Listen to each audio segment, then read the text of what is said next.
अजितदादांचा मृतदेह असामान्य रीतीने फुगला होता असं डॉक्टर्सने सांगितलं। रोहित पवारांची माहिती। विमान अपघातावरून उपस्थित प्रश्न गृहमंत्री अमित शहांसमोर मांडणार। विमान अपघात प्रकरणी डीजी सेफ्टीचा तपास सुरू। अजित पवारांच्या मृत्यूचं सत्य निश्चितपणे बाहेर येईल। भारतीय चौकशी यंत्रणांवर विश्वास ठेवा, मुख्यमंत्री फडणवीसांचा रोहित पवारांना सल्ला। अजित पवारांच्या विमान अपघाताचा नवा व्हिडिओ समोर। रोहित पवारांनी दिल्लीतील पत्रकार परिषद अपघाताचा व्हिडिओ दाखवला।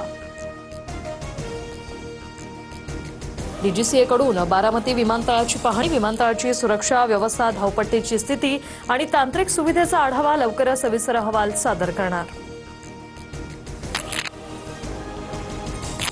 ESR कंपनीच्या विमानात ब्लॅक बॉक्स बंद असतात। अजितदादांच्या विमानातील ब्लॅक बॉक्सही बंद होता का? तपास यंत्रणांनी खुलासा करावा, काँग्रेस नेते अतुल लोंढेंची मागणी।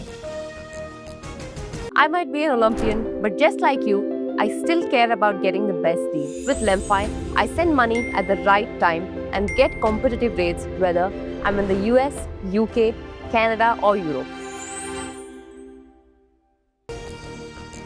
रोहित पवारांच्या चौकशीच्या मागणीसाठी आमचं समर्थन। दोषींवर कारवाई झाली पाहिजे, पण अजित पवार यांच्या अपघाताला राजकीय झालर देऊ नका, अनिल पाटलांचं आवाहन। पूर्व विदर्भातील नेत्यांमुळे दादांना उशीर झाला का? तो नेता कोण, कोणत्या पक्षातील आहे हे तपासायला हवं। रोहित पवारांच्या आरोपांनंतर संजय राऊतांची मागणी। आमच्या पक्षातील निर्णयाविषयी इतरांना बोलण्याचा अधिकार काय? अंत्यविधीची तयारी सुरू असताना विलिनीकरणाची चर्चा कुणी केली? सुनेत्रा पवारांचा शपथविधी घाईत झाल्याच्या आरोपांवर सुनील तटकरे यांचा रोहित पवारांना टोला।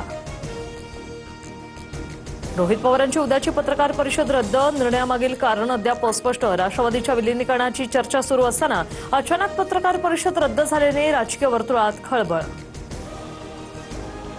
उपमुख्यमंत्री सुनेत्रा पवारांकडून दिल्लीत पंतप्रधान मोदी आणि अमित शहांची भेट। मोदींसोबत सुनेत्रा पवारांची 40 मिनिट चर्चा। एनडीए मधील घटक पक्ष म्हणून एनसीपी सोबत राहणार, मोदींची ग्वाही, सूत्रांची माहिती। राष्ट्रवादी भविष्यातही एनडीए सोबतच राहणार। सुनेत्रा पवार मोदी शहांना भेटल्यानंतर सुनील तटकरे यांची स्पष्टोक्ती। शरद पवारांच्या राष्ट्रवादीची 17 तारखेला मुंबईत बैठक होण्याची शक्यता। अजित पवारांच्या निधनानंतर पहिलीच बैठक असणार। या बैठकीत दोन्ही राष्ट्रवादीच्या विलिनीकरणावर चर्चेची शक्यता, सूत्रांची माहिती। मुंबईच्या महापौरपदी भाजपच्या रितू तावडे विराजमान। 44 वर्षांनंतर मुंबईत भाजपचा महापौर, तर उपमहापौरपदी शिंदेच्या शिवसेनेच्या संजय घाडींची निवड। मुंबई पालिकेत महायुतीचे शिलेदार विराजमान। मुंबईत बाळासाहेब ठाकरेंना अपेक्षित असं शासन चालवू, मुख्यमंत्र्यांचा उपमुख्यमंत्री शिंदेंकडून महापौर उपमहापौरांचं अभिनंदन। नवनिर्वाचित महापौरांसमोर काँग्रेसच्या नगरसेवकांचा गोंधळ, बोलण्याची संधी न दिल्याने संताप, तर उपमहापौर संजय घाडींच्या भाषणावेळी ठाकरेंच्या शिवसेनेच्या नगरसेवकांचा सभात्याग। धैर्यशील मोहिते पाटील हेच माझ्या हत्येच्या कटाचं मास्टरमाइंड, भाजपच्या राम सातपुते यांचा गंभीर आरोप। सुरक्षिततेवरून मुख्यमंत्री आणि पालकमंत्र्यांनाही पत्र दिल्याची माहिती। माजी आमदाराला कोण मारणार? उत्तम जानकरांची राम सातपुतेंवर टीका, तर कोणी काहीही म्हटलं तरी संबंधितांवर कारवाई होणार, मंत्री जयकुमार गोरे यांचं प्रत्युत्तर। मुख्यमंत्र्यांनी एकऐवजी 1.25 वर्ष ठाकरेंच्या शिवसेनेला महापौर पद देण्यास सांगितलं। स्टॅम्प पेपरवर करार झाला। मुनगंटीवार यांचं वक्तव्य। समर्थकांकडून मुनगंटीवारांचा धुरंदर, किंगमेकर असा उल्लेख, जोरगेवारांना डिवचलं।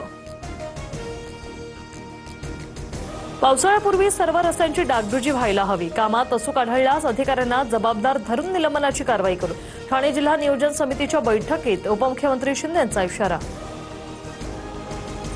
छत्रपती संभाजीनगर, बीड, अमरावती, पुण्यात कॉपी बहादरांचा सुळसुळाट, संबंधित केंद्राची मान्यता रद्द करण्यात येणार, पर्यवेक्षक आणि केंद्र अधिकाऱ्यांवर कारवाई होणार, शिक्षण मंत्री दादा भुसेंचा इशारा। नांदेडच्या मुखेड तालुक्यात भूकंपाचे सौम्य धक्के, 3 रिश्टर स्केल भूकंप असल्याची नोंद। हिबट, कोळेगाव, धामणगाव, मोटरगाव, जामखेडसह धनस गावांचा समावेश। जमिनीतून गूढ आवाज आणि हादरा बसल्याची ग्रामस्थांची माहिती। जळगावच्या सराफा बाजारात सोन्याच्या दरात 700 रुपयांची वाढ, जीएसटीसह 1,61,000 रुपये प्रति तोळा, तर चांदीच्या दरात 2,000ची घसरण, प्रति किलो 2,76,040 रुपयांवर।